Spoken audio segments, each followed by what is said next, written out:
I've been quiet for a minute, I've been grinding, still in it, I've been counting these digits. Excuse me, I know I've been quiet for a minute, but I'm back on my business. If you see me, don't trip, just excuse me. Wrong if I do, wrong if I don't.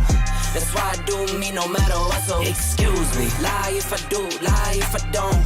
The proof is in the story, take a seat and excuse me. The crash came when the cash came. Spend it for you get it like those rookies all on draft day. For the love like it's match game. Hit the ground running, really do it for my last name. They act different when the facts change. I'm not with the tip for tag games.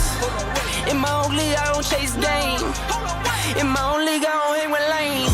I know I've been quiet for a minute, I've been grinding, still in it, I've been counting these digits. Excuse me, I know I've been quiet for a minute, but I'm back on my business. If you see me, don't trip, just excuse me. Wrong if I do, wrong if I don't.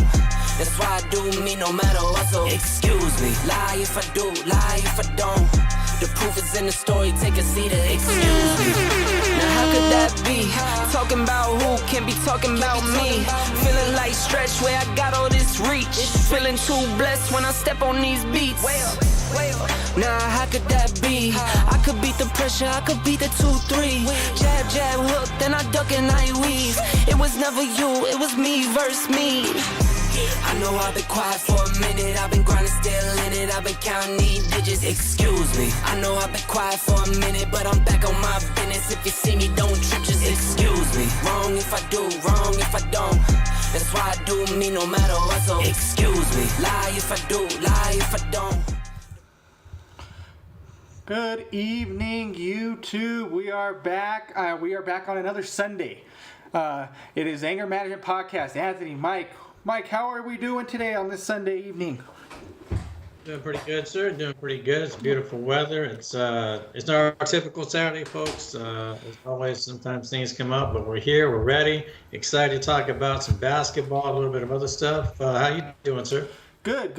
You mentioned the weather. Actually, here, unfortunately, it's been a little bit rainy here. We got some rain this weekend, which isn't bad. I don't mind it. I like the rain. I'm okay with it. We had a good 70 throughout the whole entire week, and then it hit us in the weekend with some rain, but I can dig it. I love the rain. I'm okay with it.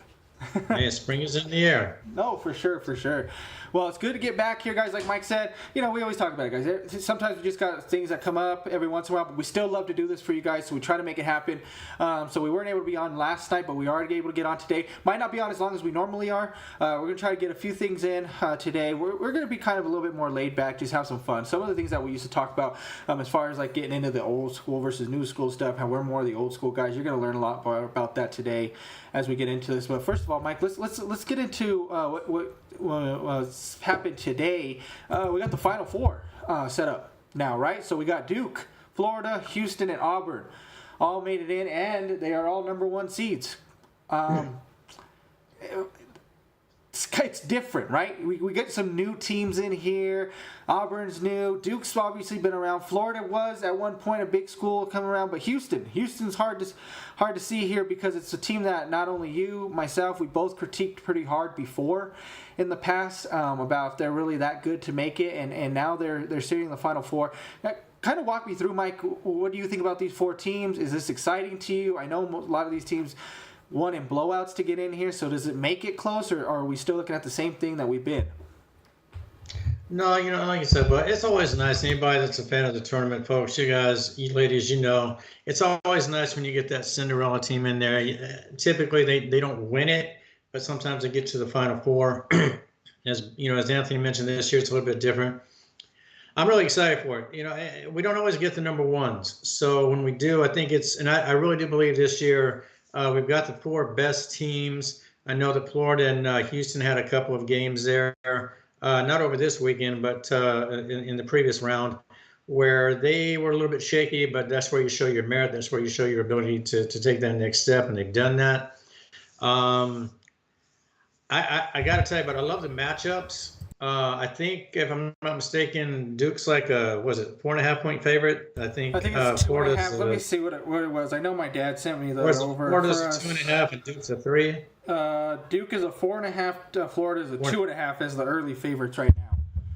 Yeah, and I really, man, I'll tell you what. Now, Houston surprised me. I didn't think they'd win as decisively as they did today. So credit to them for doing that. Florida, I just think Florida's a really, really good basketball team. I actually thought that before the tournament started. I actually thought at one point, folks, that Florida and Duke, and obviously now they could be, but I thought they were on a collision course right before the tournament started. But I got locked in on St. John's. I really thought there was something that they could do there, but obviously that didn't work out. But I do believe we got the 4 best teams. Duke right now, but to me, coming out of the ACC, man, they look like a juggernaut. They absolutely look like a juggernaut. You know, you got Flag. Flag's a big kid, 6'9". What is he? 205 pounds. Kid's averaging, was it 18 points, 4 rebounds, or 4 assists, and almost 8 rebounds a game. Obviously, he's going to be the freshman of the year, but I think you would agree that he's probably going to go pro at the end of the season, which I really wish he would. I'd like to see if Duke could possibly repeat if they win it this year. Yeah, but I'm with you on that. I'd like to see him come back. Yeah, I would too, but most likely won't happen. But it's just I'm not the biggest SEC fan. I'm not a Florida guy. I'm not an Auburn guy. But credit to them for having 2 teams represent the conference. Obviously, Houston coming out of the Big 12. And for me, like you mentioned, Bill, with Houston, we talked about this a little bit prior to this video, folks. I think it was 2 videos back, maybe last week. But Houston has impressed me this season. They've had some games, particularly when they went to Texas Tech, and they took that game there back at the back end of the regular season. That really, to me, convinced me that Houston was legit and can make a serious push this year. I do right now. Duke is a big basketball team, and this is a deep. I agree, and that's the question that I want to ask you here is, how does Duke favor? Can they take on the SEC here? Is this something that you think Duke can kind of get away with, beat up somewhere? Obviously, I know Houston's not, but Houston's one of those teams that we said were new to this a little bit. Auburn's kind of been a little bit new to this. They've been around, recently though. They've been playing really, really good ball of late these past few years. But the SEC's obviously overtaken the tournament this year. They overtaken NCC basketball this year. So can Duke withstand getting through the SEC if they have to meet up with them? Yeah, I think any team. Anthony and I talk about this with any sport, folks. As long as you stay healthy, if you got the talent, you should at least be able to compete. Duke, to me, is the favorite to win the championship. They're 2 games from doing it. To answer your question, Bud, I really do feel like Duke ultimately will handle Houston, and I do think they'll get past the SEC. The thing with Auburn, though, we talked about this right before the tournament, folks. Auburn, they on the back end of the season, they finished 1-3 on the last 4 games. No team has ever won the championship closing the season, losing 3 out of your last 4 games. So Auburn can't buck that trend. I don't personally think they're going to be able to get past Florida. I don't say that with 100% confidence. I think we're looking at 2 very good basketball games here. I do not think we're going to have blowouts. I do think Duke will cover. I do think Florida will cover. But certainly you could say upsets, but I don't know. Final 4, all I have to say is that I am happy that it worked out where you can't have Auburn playing Florida, at least. That's we're going to have to watch those 2 play each other. Being a Bama fan, obviously, I don't want to see either one of those 2 teams making it in there. Obviously, one is going to. But I'm with you. I think I had Duke winning this all myself. Even as good as I seen the SEC, right now. I said it before when we first started, when we had our first talk about the tournament. I said SEC was meant for football. Now, they still got 2 teams in the Final Four. That's great. That's terrific. And either one of those 2 teams can win it all. In my opinion, I think they can, definitely. But I think I'm with you. I think Duke is just too strong, especially off the bench, too. Cooper is so good right now, which makes me wonder, is Cooper the best player right now in NCAA basketball? Would you agree that he probably is? And if he is, we've seen it before, right? Where these players, they're great. They have great players that play it, but that doesn't necessarily mean they always win the championship, right? They can go so far or whatever. But Cooper, not only being the best player, I think, in the league, or in college basketball, but I also think he also have the best team, and that's what's going to help him a lot too. So, for me, I still have Duke winning it all. I think they will win it all still. But I think either team that they do end up having to face, it's going to be a tough matchup, though. Yeah, I think so too. But and again, to all the SEC fans, nothing personal. It's just, everybody has their own. I'm an ACC guy, Carolina, Duke. Bud's pretty much an ACC guy too. So we kind of, obviously, we have, a conference that we favor. Duke's got a lot of size. They got the kid at the center position, so they're good on the boards. They're solid outside. They play some great defense. I do believe Flagg is the best player in the country. Surprisingly, I really think he kind of goes. People might be surprised when I say I think he goes a little bit under the radar, but this is probably the best player in the country right now, and that's why he's probably going to be the number 1 pick in the draft, folks. But Duke is so, it goes beyond their starting 5. Again, this is a deep basketball team. You take one out, it's just insert A into slot B, and you just keep the engine going. Cooper obviously is that engine that makes the team go. But they're just a balanced ball club. If I transition over to Houston again, and all 4 of these teams have been solid from the get-go, from the start of the season. Auburn was number 1 for a while, obviously, and Florida's been right there. I mean, you're talking about top 10 teams all season with these 4. But if you look at the depth of each team outside of Duke, I just don't believe it's fully there. Florida, to me, personally, presents possibly the biggest challenge for Duke if they do meet in the championship game. Florida's got a lot of size, and they can shoot the ball real well. Both have great coaches. But boy, I tell you what, just everything that Duke showed me throughout the season, and they've had a couple moments where they had to be a little bit resilient. Obviously, when Flagg went down with the injury, even though it was not serious, but you have to deal with those things, and they did it quite well coming into the tournament through the ACC tournament. Yeah, definitely. Now, I will say, I'm not a big Houston guy, but I will be rooting for the team that wins that game. I'm with you on that. I'm with you on that one too, for sure. And that's one thing like you said, and I said it earlier, we have given Houston a lot of flack. But does that necessarily mean, Mike, for you, is Houston, like, if you had to pick a sleeper team for these 4 teams right here, right now, is Houston considered your sleeper then? Or is Auburn more of it? Or because for me, watching these teams, Houston's looked like they're locked in. It would be hard to say that they're a sleeper. And you're basically calling them a sleeper off of the fact that they just haven't been there recently. You know what I mean? Whereas somebody for me, I feel like maybe Auburn is more of like the sleeper team. It's weird to say that about them. But for me, I feel like them or Houston has to be the sleeper team for me if you're picking out of the 4. Just because Florida's been there before, they've had really, really great teams. Obviously, Duke is Duke. There's just, we don't need to really talk about them as far as when it comes to this portion of it. Even going to the national championship, we don't need to get to that portion. But for you, Mike, I know you've been pretty critical of Houston in the past too, but they've been locked in this whole tournament too. So, can you really consider them a sleeper team for the Final Four? Which obviously none of these 4 are sleepers. But if you had to choose out of the 4, where are you going? Yeah, I like your suggestion about Auburn. Again, folks, obviously Auburn occupied the number 1 spot for quite a bit of the season. And then again, they had some difficulties on the back end. But when you play in the SEC, regardless of football or basketball, teams are going to beat themselves up. If I had to rank them 1 to 4, obviously I'd go Duke 1, I'd go Florida 2, I would go Houston 3, and to Bud's point, possibly Auburn could be the 4 as a sleeper. Houston's, they've had their successes the last few years. As Anthony mentioned, a little bit critical because of the conference they played in prior to transitioning to the Big 12 last year. And even then they had a little bit of a struggle. But this year they came in guns a-blazing and dominated and did what they had to do. As I mentioned, the Tech game where they went on the road, and that showed me a lot of fortitude right there. So they've transitioned to a better conference, and I think that's made them a little bit tougher, a little bit more resilient. So I guess if I had to pick a sleeper, I probably would agree with you, Bud, with Auburn, because I do think with Houston's background over the last few years with the tournament, they're a seasoned team.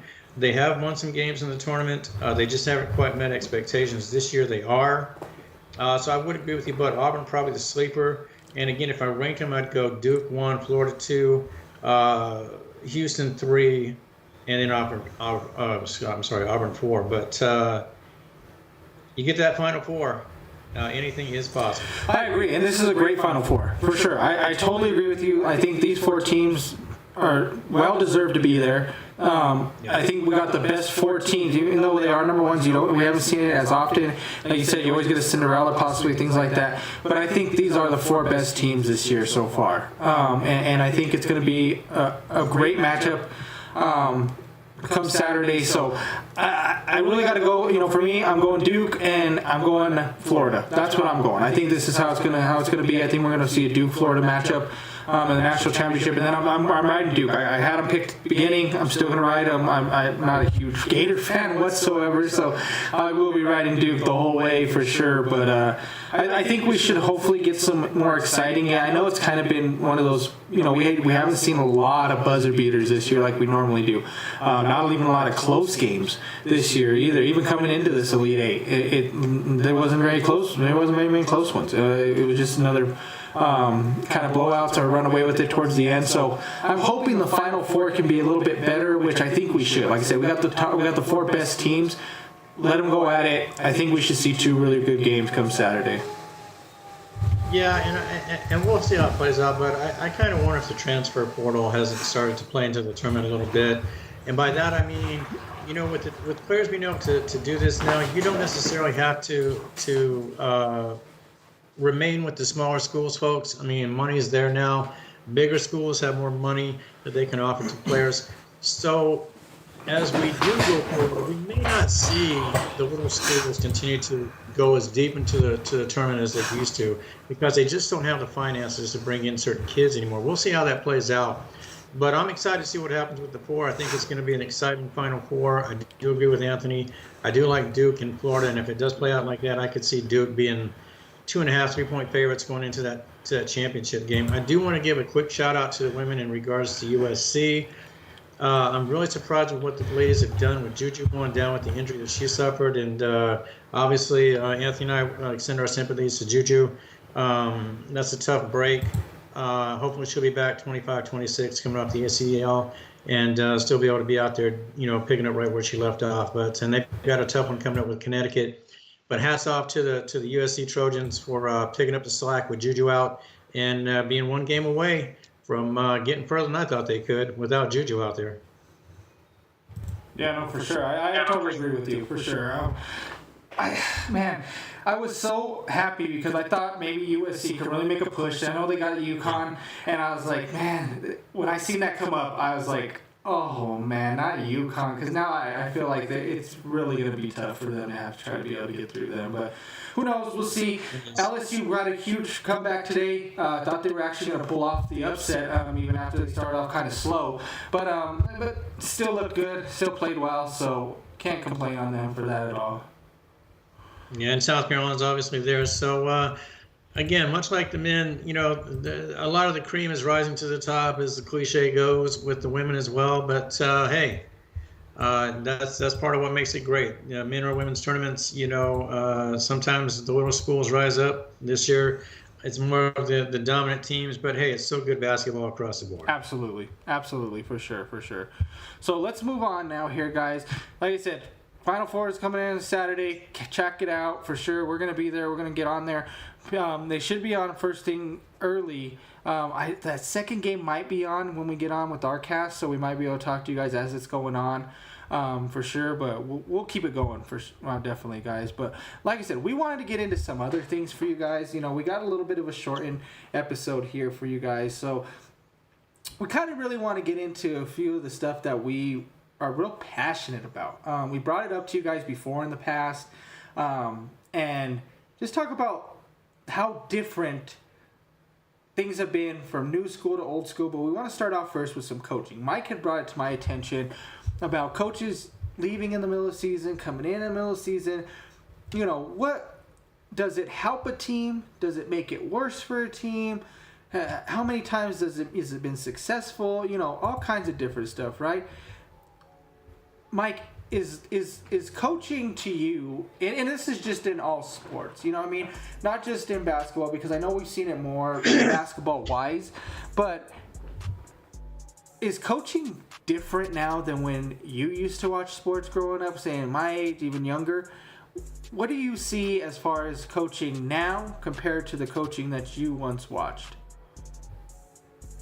Well, I focus on basketball more because it seems to happen more, folks, with college or pro now with the coaches. We saw this recently just with Maryland. I mean, we're talking today, yesterday, we're going into these last couple of games. Maryland, with their situation with their coach, there was a lot going on behind the scenes. Both sides throwing accusations back at the other. The coach saying that the program wasn't allowing him the finances necessary to be truly competitive. Now the school is saying that the coach played him like a harp. So there's a lot of this and that going on, which I hate to see. Back when I was growing up, but to answer your first question, when I was growing up, you had the Landrys in football and you had the Lombardis and those kind of. I mean, these are coaches that coached 20, 25 seasons. I mean, it was a whole different mindset. Coaches, you look at Red Auerbach coaching with the Celtics, Pat Riley with the Lakers. I mean, the list goes on and on and on. There was stability. But it also applied to the players, and we've talked about that. But Anthony and I have talked about that too, almost ad nauseum, that there's no loyalty to anything anymore. I mean, for crying out loud, you've got organizations offering their coaches in trade. I mean, trading coaches. And this was nothing you ever heard of when I was growing up. I mean, if you were the coach, you were the coach. Eventually, you play yourself out. You either coach yourself out, or the team just wants to move in a different direction, but this was after 5, 6, 10 years.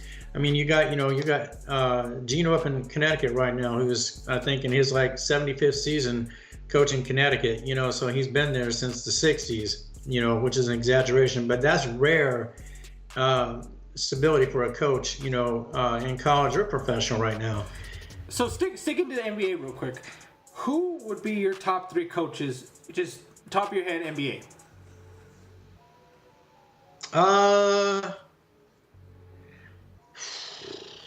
Everybody's probably gonna say Kerr. No. I mean all time, all time, not just in the league right now. All time. All time? Oh my goodness, bud. All time. And I'm not telling. Just give me 3 top coaches that you can think of that were great. Just 3 off the top of your head, not necessarily in a list. Just give me 3. Yeah, Riley, Auerbach, obviously, obviously Chicago with Jackson, Phil Jackson. So here's the thing. So you have Auerbach, Riley, and Jackson, right? Another guy I'm going to throw in there, Jerry Sloan, Chuck Daly, things like that, right? Here's my question. Who in the league right now are like any of those coaches that we just said? The only one that comes to mind, obviously, is Pop down in San Antonio. I mean, and he's on the back end now, and it's part of it's help. But, Pop's not going to coach a whole lot longer. He's at an age where you just don't do that. So Pop is immediately one that comes to mind. Now, I'm not going to take away from Steve Kerr, but he's not, like Anthony asked me, he's not that guy. I don't care that everything that was done with Golden State is fantastic. More power to him. But he's not on that level for me. He's not an Auerbach. I don't think it's changed so much because these coaches now have to adapt to these players. It's not the other way around. Yeah. The coaches did. Phil Jackson, Pat Riley, Chuck Daly. When you were in their practices, you're on their team. You listen to what they say. You're going off of what they tell you to do. And if not, you're going to get the heck out of there, right? This coaching is a little different now. And I'm not saying that these coaches are soft. It's just a different league because it's a players' league. They have to be a little bit kinder to these players, right? So when you get a guy like Pop who still can do it, I think Rick Carlisle's another guy that's out there that should get some credit for what he's done too.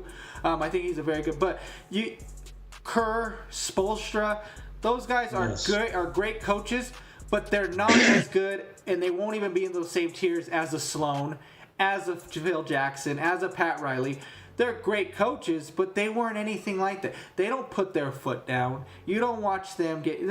And granted, people will say, oh, well, you see Kerr get thrown out of games. That's different, though. Yelling at referees and stuff like that isn't the same as coaching your team and running these guys ragged, right?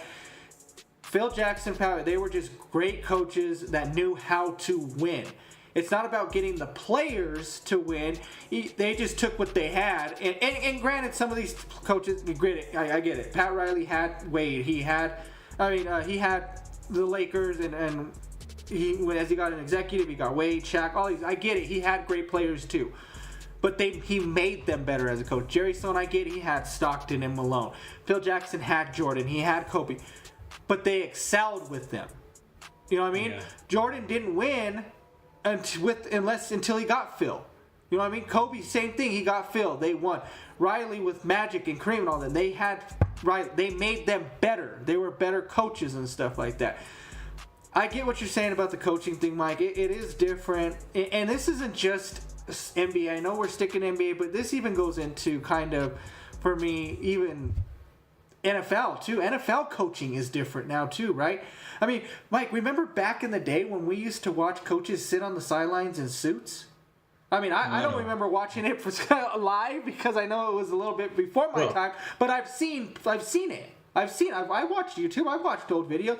These coaches showed up in suits, ready to go. And now these guys are wearing, I mean, you got the Belichick cutoffs. These guys are wearing, sweat outfits and things like that, which I get it. They're still supporting their team. They're still showing off their colors. That's great and everything like that.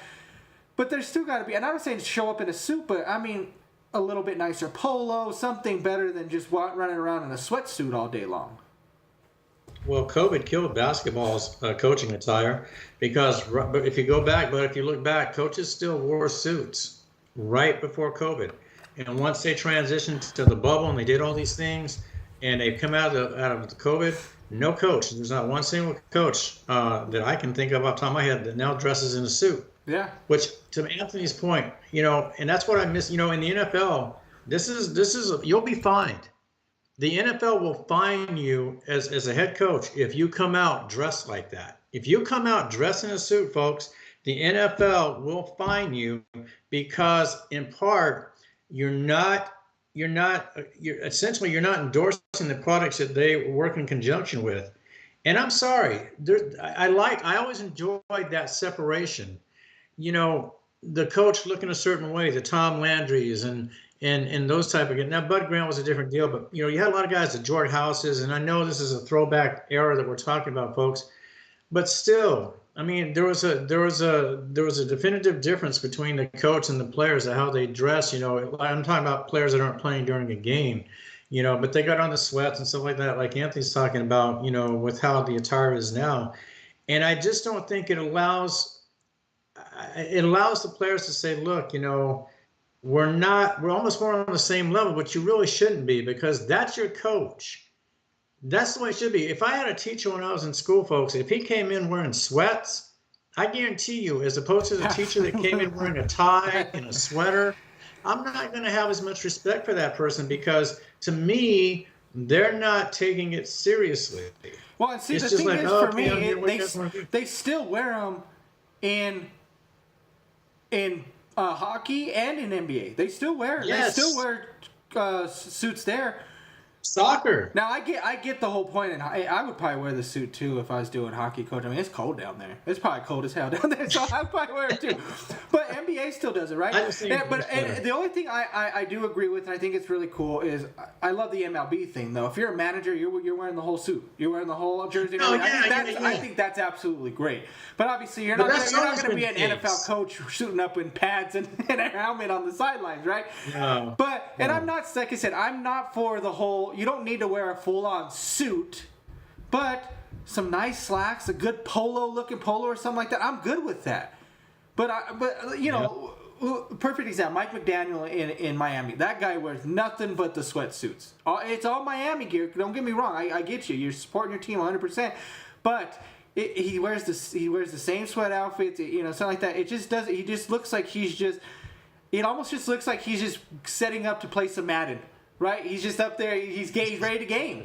Like, that's his gaming time. Wait, and that's cool. Maybe that's his way of being a little bit more comfortable out there coaching. Maybe that's just his way, I don't know for sure. But for me, I'd like to see it go back to that because I feel like maybe some of these players don't take them as seriously, or maybe you're just showing that you're too much of a player's coach. So I just feel like I wish there was a lot more coaches that had a backbone. Because even talking about NBA, right, going to the NFL, guys like Bill Walsh, even obviously Belichick, who's left now recently, is a newer coach, is still good, but Walsh, help me out with some coaches that are really, really stern that I'm drawing blanks on stuff. Tom Landry, Chuck Noll. These guys were the same thing, right? Yes, they had talent around them, but they made the talent better. They were great coaches around for that reason. So I just don't. I think coaching is different. You know, nowadays. It sucks to say because I just don't feel like the coaches are as hard on the players as they once were. You know, one of the last coaches that I really remember who had the attire and carried a very disciplinary attitude, Bud, Hank Stram? was Dan Reeves. Oh. Dan Reeves, back when he was with the Broncos, you know, he dressed like Tom Landry, but there was a discipline attached to, because he came from the Tom Landry, you know, mentality. You know, I'm the coach, you're the player. You know, shut the F up and listen to me. And if you don't, I'll bench you. Yeah. And he would. And that's what you need. But, you know, back in part to what you were talking about when we started this segment, but, you know, when you start having coaches, whether, and this is what's fascinating to me too, because right now, the Memphis Grizzlies just let their coach go. Just literally, with 9 games left in the season, you let this guy go. He's your most successful coach in franchise history. He's won almost 300 games. They've had 250-win seasons under this guy. And I fully believe there's more going on behind this. I fully believe right now, because I know that Morant has bellyached all season, that he's played with a shoulder injury. And this has been, he's only played 43 games the entire season, but 43 games. And a lot of this is a shoulder, and Anthony and I talked about this. Best I can say is we're going to get into this a little bit more, too. We're going to get into this more, because we got more things to talk about with other players and stuff, too. But with this particular situation, I think what we're having is a problem with the players and the coach meshing, so to speak. But at what point, if you're just gonna shuttle coaches in and out until the players get tired of them, how do you ever develop any type of consistency, cohesiveness? How are you building success? And the flip side of that is, like we saw with Maryland, when you're going into a tournament and your players in the back of their mind even remotely suspect that maybe you won't be back, it's going to be a little bit difficult to commit to that because they know you might be bailing out of there. Yeah, but here's my other thing too with this is sometimes I also feel bad for these coaches because here's a perfect example. Mr. Kidd out there in Dallas. What the heck do they do with him with the Luka trade, right? What are you supposed to do about that? And now you're telling me I'm supposed to figure out how to win with the Kyrie who just tore his Achilles. Or an ACL, sorry. And now I got I got AD who's constantly hurt when I had Luka Doncic on my team, and now you want me to go figure this out? And then if I don't, you're gonna fire me next, right? That's who's gonna be the first one to go is me because I couldn't figure this out for you when I had one of the top 3 best players in the league right now swapping me for the older players, and I'm supposed to win. So see, that's another problem that I hate because you have a good coach. There are, like I said, I mentioned some of these good. I think Kidd's a good coach in the league. I think obviously Kerr is another one up there. Spoelstra is really good. You know, I think Chauncey could be. He just needs to get the right fit for him. But it's gonna be rough for him also. But I'm sorry, but I used to be able to look at teams and know almost every coach, know what he was doing, whether he was worth it or not. I don't know any of these coaches anymore nowadays. And not just in basketball. It goes into even football. It goes into baseball with the managers nowadays.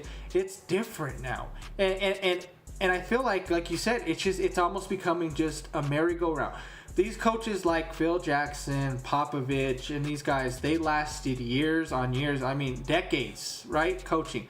It's not happening anymore. I don't see coaches right now, you know, obviously Spoelstra's done it long and things like that, but I don't see a newer coach like a Chauncey or something like that I can say right now, this guy's going to coach for decades and he's going to be good.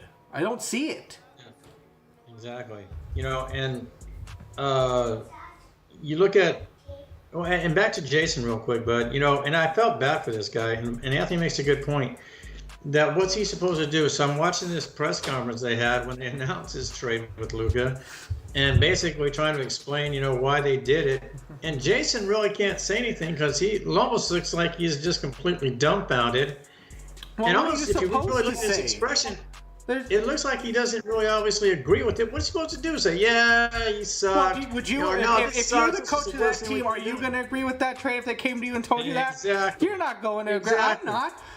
I'm saying, well, then send me with them. Can I become an assistant, or do I get to coach for LA or something? Because I'm not sitting here to stick around for that. Now, I'm not sitting here saying that. Obviously, like it makes us probably seem like we're talking about Kyrie and AD like they're just trash.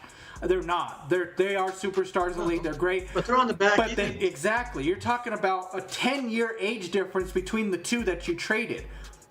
You And can't you're build not off talking of that about point. 35 and 45. You're talking about 25 and 35. You're talking about AD who's on his way out. You were just in the finals last year. You were just in the finals. Last year. Literally. It hasn't been a full year yet. You were in the finals. You ran into a great Boston team who was just on fire. Tatum, Brown, on their thing. Fine, whatever. You're going to build. You're going to get better with that team. And then you just let Luka walk. You know what I mean? I just don't understand the whole situation. Well, and look at Boston. But now Boston managed to weather the storm when they had all these coaching, the coaching transitions that went on with that. They managed to weather the storm. But you got to look at Milwaukee, and I've never understood. Doc Rivers won a title with the Celtics with three. I mean, of the greatest players in probably the last 20 years of basketball, and what they had with the Celtics. So Yeah, with Pierce, Allen, and Garnett. Yeah. yeah, and so it really wasn't Doc Rivers doing this, folks, because if you look at his track record ever since, it's not there. Here's Milwaukee. They were pretty much, I thought, stable at the head coaching position. You go and jettison that out the door, and you bring in Doc, and I'm sorry, look at the results you're getting. This was never. Anthony and I talked about this when it first happened. It was not going to work. It hasn't worked.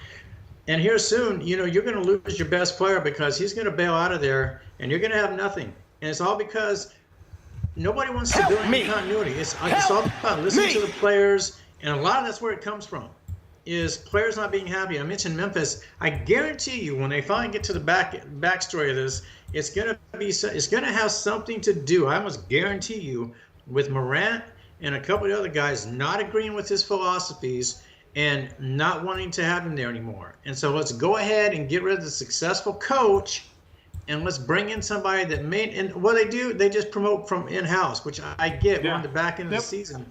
But why don't you just you can't write out 9 games and a possible first round, playoff win. You're not going past the second round, even if you'd have kept the coach. Now you're in the 5 spot, hoping you don't drop to 6, and you're an automatic first round elimination because you're not going to have the continuity. But I guarantee you, when this comes out, something's going to be about the players not liking what he was doing as a head coach. And so I'll wrap this part of it up with, like Anthony talked about when we started this. At some point, you've got to allow a coach to have some kind of say. Otherwise, he's never going to approach it with the confidence that he needs, because he knows his rope is about this long and the player's rope extends from one end of the building to the next. And he knows where they're going to go with it if they decide where they got to cut ties. That's not how you build organizations. That's not how the successful ones have done it, and it never will be. And that's kind of what Anthony and I are talking about. All these championship organizations with dynasties and things like that, those are gone, folks. Yeah. Those are gone. I mean, look at Kansas City. How long has Reed been there? And look how long they've had their, Mahomes there. There's a continuity to this. You're not going to see that very much in any of the sports anymore, and it's too sad. It really is. No, I agree. You're totally right with this. I'm with you on this, and this is kind of what's going to lead into this next thing is we want to talk a little bit about new school to old school sports, and we're going to stick right now today with just the 4 main sports: the NBA, MLB, NHL, and NFL. And for us, obviously I've been watching sports. I was born in '90. For me, I've been watching sports literally since I was 2-3 years old, learning a whole bunch of stuff, right? So I've seen through the 90s, 2000s, 10s, up until now, and there's just nothing that, for me, this new school era of sports for me is just not the same that from what I'm used to watching, right? And I don't know if it has to do with just the players act differently, the fact that the players, they feel like they're more entitled to things more. Maybe is it the money now? Obviously back in the day in the 90s and things like that, guys didn't get paid as much. Now with this money, are they looking out for more of, down the road, so I don't want to get hurt, so I don't play as hard? According to everybody else, nowadays the, working out is better. All the equipment is better, the technology is better. So these guys keep getting hurt all the time though too. A lot of these guys don't play. We brought it up before about how you pay all your money to go see your favorite team play and then your stars aren't playing, right? And I think that's ridiculous to have to do that. So for me, watching these new school players, there's a different attitude to them, but it's not the same attitude that we're used to. It's not the the Dennis Rodman attitudes or the Vernon Maxwells or these guys that played hard and were enforcers, or the attitudes of Kobe and Jordan where they have the mentality to go and win, right? It's a little bit different nowadays. The attitude comes more of entitlement.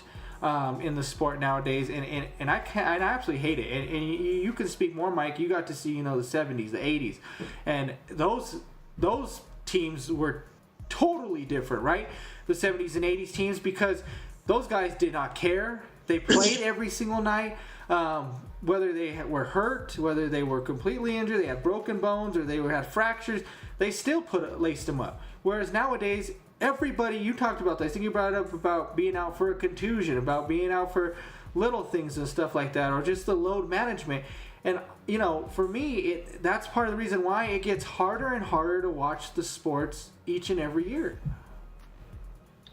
Well, I mean, I can look at this just from a real bottom line based perspective, just to start this, folks. If I go into my job, right, and Anthony probably say the same thing. I'm not going to speak for Anthony. He'll put his opinion in there too. But let's say that Anthony and I respectively, we go into our jobs and we literally are suddenly making more money than the highest person in that building. So there's going to be two things that happen with this. One, I'm going to have the understanding that my importance to this building supersedes anybody else. Doesn't matter. If I want to come in 5 minutes late, maybe I will, because this is what they deem me to be. So probably I am gonna. There may be a portion of my mentality that says, "Hey, maybe I am that important." My point is that you can't allow a player to make more than the coach. For crying out loud! I understand the coach is the coach and the player is the one scoring the points, hitting the home run, throwing the touchdown, slapping the puck. I understand that. But good grief, people. I mean, when you're giving a guy $700 million and the coach is making maybe he's got a $30 million contract, what do you think is going to happen? Yeah, that's true. The average baseball player, every baseball player on any Major League Baseball team literally makes $1 million a year, if I'm not mistaken. Every player on the baseball team makes $1 million. I'm putting aside the Yankees and the Dodgers, and we know all that stuff. But good grief, you just can't have these type of situations. That's what happens. I just watched a video, and I shared it with Anthony here this past week, where Magic Johnson is saying that he was talking to Michael Jordan, and Jordan's talking to him about how, the problem is that today's athlete, today's basketball player doesn't have the work ethic that we had. Jordan played, and Magic was talking about this. He didn't do it every season, but Jordan played basically every single game, every single regular season game. They also wanted to play in every preseason game. And typically they did because they were competitive, but it also helped them be ready for the season when it started. And they were better conditioned because, like Anthony said, they came in to the season ready to go. There was tons of players before this that before they spent the off season actually working out. As soon as the season's over, hey, what are we doing? I'm in the gym. They don't take those few weeks off that these guys do. They always say, well, I got to take some time off. I got to do. That's why a lot of these guys don't even play in the NBA All-Star game anymore now. They want to break from that now. And you know what? It's like, for what? I seen Jordan and Dominique take on in the slam dunk contest. I seen Kobe take on the slam dunk contest. I seen Bird in the 3-point contest. I seen Scottie and Charles Scottie Pippen and Charles Barkley get into it during an all-star game, trying to get onto the paint, down on the block, going back and forth, elbowing each other in an all-star game. And they got these guys that can't even that won't even play a lick of defense nowadays in the league. And this is what is so annoying with watching this now. And because then a lot of people say, well, the talent's just a lot faster and quicker and stronger and better. I don't know if that's actually true. It's not true. I will say, because here's the thing, okay? You want to talk to me about fast, okay, right? Who are the top 3 players in the league right now? It's, for me, Jokic, Luka, and Giannis probably, right? Tell me each 3 of those guys are fast enough to blow by you at any time when they want to. Right? I mean, this is what I'm talking about. You're telling me that they are bigger. For sure, they are some big boys, for sure. But they're not faster. They're not strong. I mean, you're telling me that Jokic would be strong. And this is just saying, I'm not saying we've had this discussion. You know that I'm 100% on Jokic's side. But you're telling me Jokic is stronger than Shaq? No, he's not. He's not stronger than him. He's definitely more talented. He can do a lot more. But he's not stronger than him. You're telling me, that Cat is going to, Karl Anthony Towns is better and is going to just go right by Hakeem Olajuwon if he was playing in this league right now? No, of course not. You know what I mean? Yes, I see like Victor Wembanyama blocking shots and playing defense. David Robinson used to do that back in the same day. What, because it's not now? Because the guy's 7'3" shooting 3-pointers, he looks better doing it? No, it's not. David Robinson knew where he was supposed to be, and he did what got his teams the win. That's why he has a ring. Same thing with like a Tim Duncan. He was called Mr. Fundamentals. He wasn't flashy. He didn't do anything flashy. Nothing. There was nothing flashy about Tim Duncan, but yet the guy has 5 rings. Because he was a great team player and he knew how to play the game. So this is something different, right? So for me, it gets so annoying. And I know I kind of hammer basketball more. I can get into football too. Football is the same way. Like I said, a lot of these guys, some of these guys don't play for little injuries. Some of these guys don't want to play because it's too cold. Some of these guys don't want to play, don't even want to practice. Some of these guys don't show up to OTAs, things like that, training camp stuff anymore. Since when are these guys not allowed to show up to this stuff anymore? I thought a lot of these things you were supposed to show up to. See, for me, Bud, and we've talked about this too, folks. Anthony, I've talked about this over the last few years. See, I'm all about pay for play. And I know that's not a reality, belief. But if it were left up to me, it'd be pay for your, you're going to play for your pay. Yeah. If you want a raise, then you're going to show me what I need to see to give you that raise, and we're just going to go from there. And the money can be a little bit, obviously, larger than life. I'm talking about if you're making $90,000 or $100,000 or $200,000, whatever. But if you're showing me a lot of what I need to see, then I get it. But we're giving people guaranteed contracts before they even step on a football field in the NFL, before they step on a court in the NBA, and those type of things. There was a time back, and I'm thinking about this when Anthony was just discussing things with football. There was a time, folks, when the defending Super Bowl champion, they had to play a game, a literal contact football game with the college all-stars. This is an actual full 4-quarter game. And it was like an additional preseason game. But you had to play this game, and it was played competitively. And the only reason they got rid of it is because when the Steelers won, I think it was Super Bowl 10, or it might have been Super Bowl 9, that following season, the rain came down, they played the game, there were a lot of injuries, so they discontinued it. My point is, here were these guys, Super Bowl champions, whatever they happen to make at a particular point in time, the rings weren't even that great, but and the pay wasn't that great either. But they're out there playing against college all-stars. It's an additional game. They got the preseason games. Now we have a situation where it's so bad now that the athletes, because they wouldn't commit to physical contact, that we now have a flag football game. I would have bet money, I'd never see this in my life, that professional athletes really play in what's deemed a competitive flag football game. I mean, why don't you just make it co-ed then? I mean, if you're just going to play that, then why don't you just go ahead and make it co-ed? It's hard to figure out which is worse, right? To watch the NBA All-Star or the NFL Pro Bowl, right? Because that's how bad it's gotten. You don't know which one's even better. That's why I don't watch either one. The only one I could withstand, and I've talked about this before, I think on here, is the Home Run Derby and the MLB. I don't even watch the hockey. I heard it's starting to get a little bit better. This year, apparently, it was pretty cool the way that they did it set up. But the NBA was complete garbage. It was awful. That was the worst thing I've ever seen watching that. Watching these guys play was just absolutely just... I don't know what I was watching. I felt like I was just watching, like a warm-up practice with these guys. That's what it looked like. That they were just doing warm-up, layup drills, lineup drills, or something like that, because it was so bad.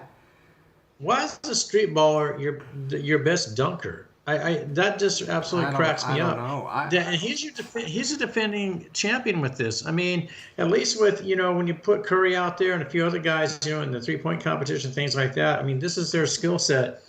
But you have a street baller coming in and he's dominating the slam dunk competition.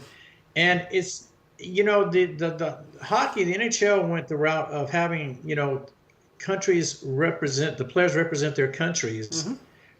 And it was actually pretty entertaining. I watched the championship game between Canada and the U.S. There was a lot of antagonism there. Yeah. There was a lot of the Canadian fans, literally before the game starts, but the Canadian fans are booing the national anthem, booing it for political reasons. I get, but that's how invested they were. No, and then they're booing against this and they're rooting against that. It was full contact, take your ass out, and they're playing like it's a hockey game. Yeah. That's what I meant. You make enough money that even if you can't play anymore, who cares? So you go out and you play in the Pro Bowl and you suffer a knee injury. Okay, I get it. But most likely you've made enough money in your life, if you'd invested it right, to live a good life, but just because you couldn't play anymore. But we're just going back to what we just talked about. The players aren't challenged anymore. And it's sad to me that we've reached the point that we play flag football.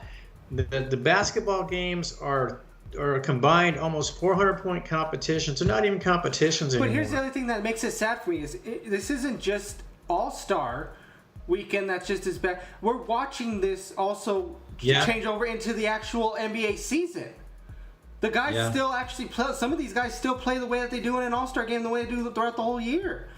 They don't even. And some of these guys don't even play half the games anymore. Everybody is hurt. Everybody is hurt, I should say. Hurt. Quotation. Everybody's hurt. It's ridiculous how, and I brought this up last week, how looking at, my fantasy team, I played a guy this last week, his whole bench was sit out and injured. His whole bench, he can't even do nothing. He's got great players on there. He's not going to drop them to go get players so they're all hurt, but they're hurt so that they can get their load management in before playoffs hit. That's terrible. You didn't see John Stockton, Karl Malone, Kobe, Jordan, Garnett, all these guys. You didn't see them take time off just so they could say, I need to rest for the playoffs. They wanted to play every single night, and they wanted to make you look bad every time they played you every single night. You know what's really bad too, Bud? And I meant to bring this up to you off camera, and I saw this a couple weeks ago, and you're probably familiar with at least a part of this process. I watched a video, folks, of a kid, and this video is of a fifth grader, a fifth grade basketball player. There are scouts, college scouts at this game. He's in fifth grade. You don't have any clue whether or not this kid is going to be that good when he gets to college. My point is this.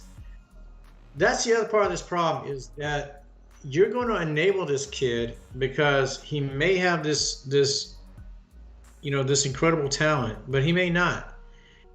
But because the possibility is there, now you have scouts showing up to games in the fifth grade. Yeah, I don't get that. I don't get that. Because, and I'm sorry, as that parent too, I'm telling him, you need to leave my kid alone. That's just me. I mean, he's still. And you want to see him maybe come, 8th grade, 9th grade, first year of high school, fine, come see him again. but let him be a kid at 5th grade. You don't need to be here. You don't need to give him, because at 5th grade, how is that kid supposed to handle the pressure too?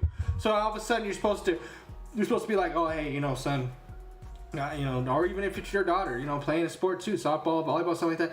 You got scouts here. They're trying to watch you. I mean, what am I supposed to do? Just play. But then that's that. As a fifth grader, is that 11 years old, something like that. Now in the back of your mind, I can't fail my family. I can't fail my dad. There's somebody here watching me. I want to play. No, let them be kids. Let them play the sport. What are you talking? How do you even know they want to play this later on? This could just be something they're doing as a fun hobby, and you're over here making this. You might be pushing this kid to do something they may not want to do. They might just be doing this for fun. Leave the kids alone.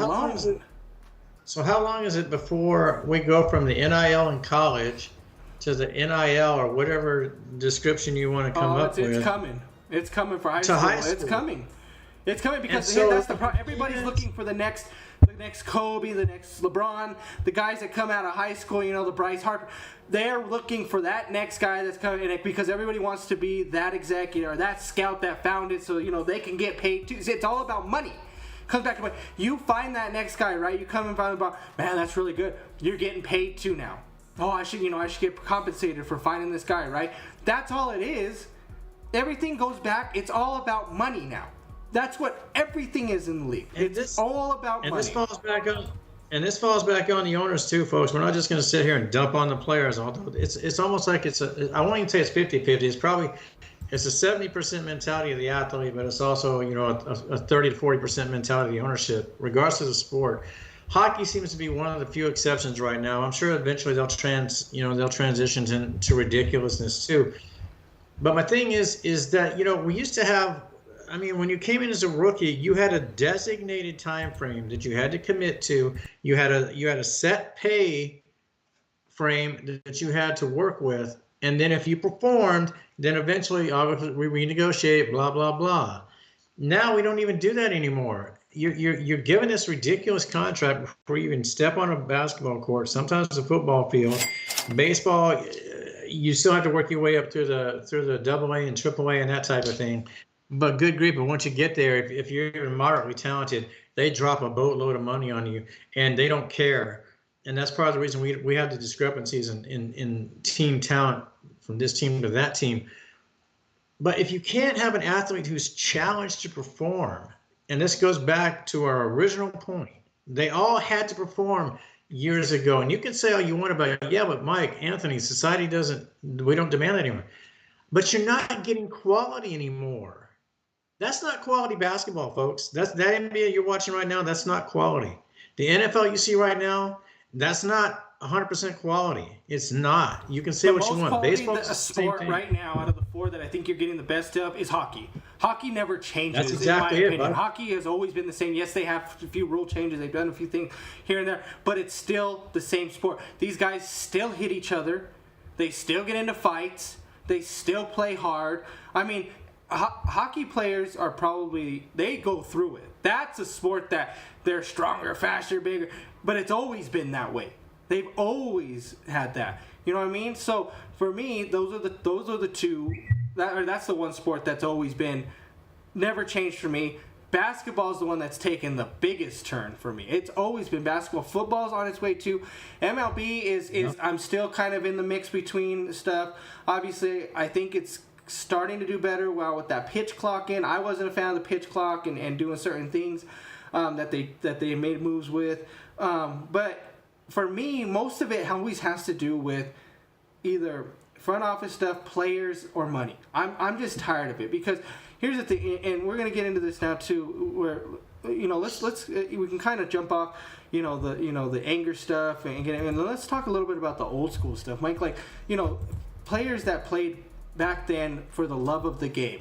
The guys like Jim Brown, Walter Payton in football. You're talking about Pete Rose, and now I get he has his problems and things like that too, with the gambling stuff. But it's not like but the guy played. The guy hit the heck out of the ball, right? Those players back in the day, Bird, Magic, right? Mike, you've seen these guys. You watch these guys every single night. How many of these guys, whether it be basketball, whether it be football, baseball, I don't care what sport it is, You tell me how many guys that were superstars, not just, last guy on the bench or anything, superstar players that you watch just walk up and down the court, slow down on defense, maybe didn't give their all that day. How many players do you remember watching do that? But I watched Jack Youngblood in an NFC Championship game with the Rams fracture his leg. He fractured his leg, folks. And 2 weeks later, he's still playing in the Super Bowl 14 against the Pittsburgh Steelers. This is because this guy was not a superstar. He was a very good football player, but he wasn't considered like all world. Absolutely. But he was a very good football player. But look at this. I mean, here's a guy who's so competitive, and it wasn't just a Super Bowl. This is a competitive individual who, okay, he shouldn't have played. I'll admit that. But he wanted to play because he's competitive and he wants to win. When I was growing up, we were all playing for nothing. We're just out there playing because we had fun. We wanted to win. Yeah. We wanted to win. Yeah, exactly. I didn't want to walk off the court as having lost. I didn't want to step off the football field because we lost. I mean, I wanted to win. I mean, we weren't even making money. I look at these guys like Bud's talking about. If you go back to the old school guys, if you challenged their reputation, Larry Bird, his rookie season, he walked into the Celtics locker room and he told every one of the veterans, I'm telling you right now, I'm not carrying your bag. I'm not carrying your bag. I'm not carrying anybody's bag. And he didn't. Yeah. Cedric Maxwell said, I was stunned that this kid would walk in here and talk like this. And he says, but the dude walked out there and he backed it up. Yeah. But that's a guy who knows how good he is, and he's not going to take any crap because he's competitive. He knew how good he was, and if you challenged him on it, even in the in practice in the Olympics, we've all heard these stories. Anthony and I have talked about this legendary game they had, this scrimmage between the two sides, with Jordan on one side, Magic on the other, and nobody watching, no cameras, some reporters, that's it, the coaches. These guys, and you're talking about the top 12 players to step on the court in the NBA right there, and they went at it. And they went at it because not one of those guys wanted the other one to be able to say, I beat your ass in practice. And what do you think these guys do now, right? They're probably sitting there, sipping on some Starbucks and just enjoying, doing nothing, playing they're playing 2K probably in the hotel rooms and just chilling because they're going to win. They automatically, even if we're going to place regardless, we're guaranteed bronze or higher. That's just we're guaranteed it. No matter, nobody's going to touch us. We're guaranteed bronze or higher. Why do we need to? Those guys back in the night, the Dream Team 1, even Dream Team 2, I'll give it. But Dream Team 1, they didn't want to go out there and just say, we're going to win. We'll pull off a 75-74 victory over Serbia or something back then, right? They wanted to beat you down. They wanted you to go home and think about what you even did for showing up that day. They wanted to beat you by 90, 100. If they put up 100 on you and gave you 0, it wasn't enough still. Where's that mentality now? That's not here. And here's another question for you, Mike. I have a question for you, okay? And I need you to answer this, okay? Because we just talked about this. Everybody says that, the league now, they're just strong players, better players, all this, right?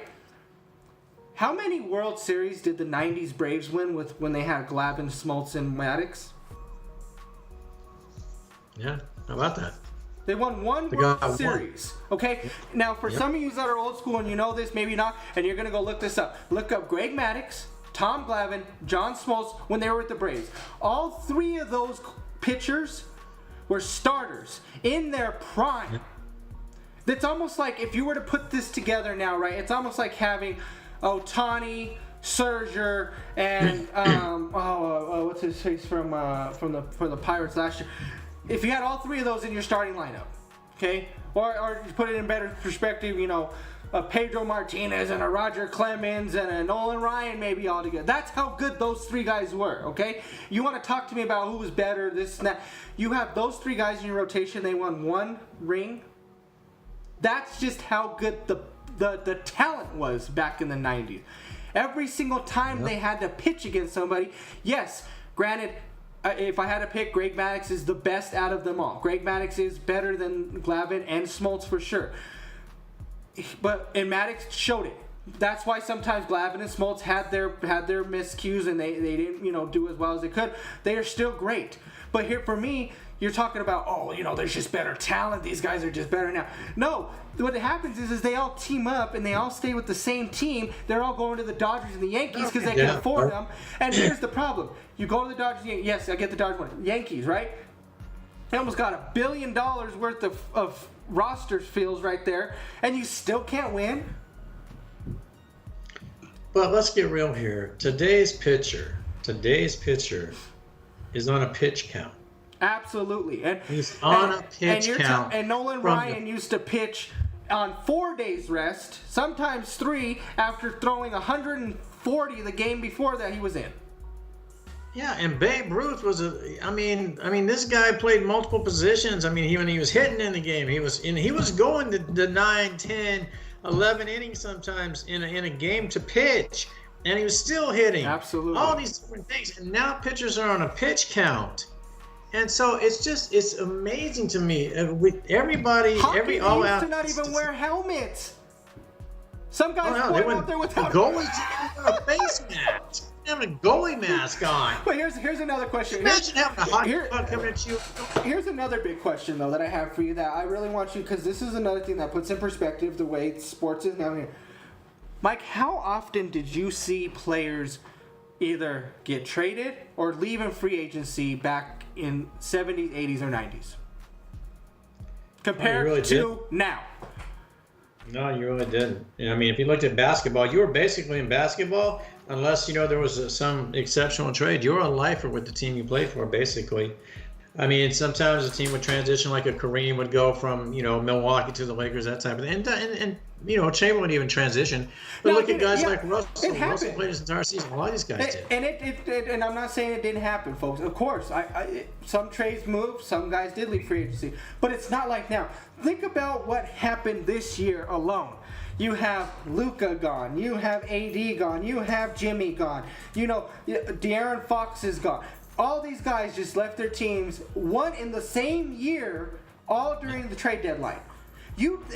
That's like saying, in sports right now, and some of these, like, just those basketball players. That would have been like saying, obviously, you're watching Gary Payton get moved. You're watching Reggie Miller go to a different team. You're watching, so you're seeing all these guys get traded from their respective teams to somewhere. It didn't happen.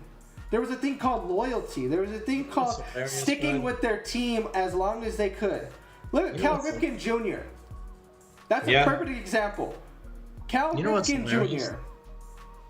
And I saw this today, and this relates to college basketball. And I can't think of the kid's name, but he was St. John's best player, right? So the game they lost, Pitino doesn't play him for the last 4 minutes of the game, I believe. And Pitino said, well, he'd already played 30 minutes. So, whatever. Whatever your reasons are, I don't care. Now, the kid, and folks, his name escapes me. He's their best player. I think he's the best player in the conference this year. But anyway, so he got upset. So now, that's it. I'm out. I'm leaving. NIL. I'm guaranteed $1.8 million. Guaranteed. This is already established. A lot of teams will want him, obviously, because he's a good ball player. He's leaving. There's no loyalty. No. There's nothing about loyalty anywhere. And, you look at these guys, and going back to the professional aspect of it, even if you, I don't even know what guaranteed contracts are for anymore, because they just sit out when that money's not enough anyway. They just sit out. And they said, well, I want to renegotiate. You just signed a contract 2 years ago. And now you're gonna hold out? So why did we spend all this time negotiating this guaranteed contract, and now you won't even potentially honor it because that wasn't enough? It's so deflating. Well, here's another good perspective for people, because I'm trying to throw out a lot of perspective so people can kind of get where we're at on why the old school is so much better than new school. So let's just take Denver teams, okay? In perspective, let's just look at Denver teams, okay? Let's just go NBA first, right? Let's take this year's, even the championship team Nuggets, right? Do you think this year's team, or even championship team, you could pick either one, or you might not think both, could beat even a 2000s Nuggets team with Melo and them, or could they even beat an 80s team back when they had English and Issel and those guys? What do you think? Me, I have a thought in my head, but I want to see where you go with this, because you got to see a lot of the 80s Nuggets. I didn't. That's when they were really good. And let me folks, you don't know a lot of this, this 80s team, but Alex English, tremendous Hall of Famer. Dan Issel's a great ball player back in the day with him. Fat Lever, great point guard, things like that. So there was a lot of great talent. Kiki Vandeweghe is another guy too. Bill Hanslick. So for me, Mike, do you think that those teams could put up a fight against this newer team of this year's Nuggets, or even championship Nuggets? And I'll tell you why. But this goes back. This exactly goes back to, in essence, what we've been talking about, here for the last, half hour or so, about old school, new school. It used to be, I thought, well, okay, maybe, but I would focus on Jokic. Yes. But here's my thing, and here's my problem with this, bud. And it's multifaceted with this. If you look at the Nuggets as they're currently constructed, what can you really rely on other than Jokic, night in and night out? Murray sometimes is hurt.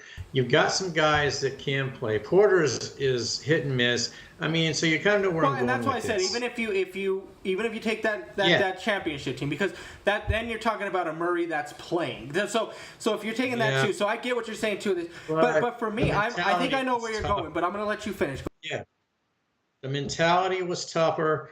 They were stronger, mentally. I still think they were stronger physically.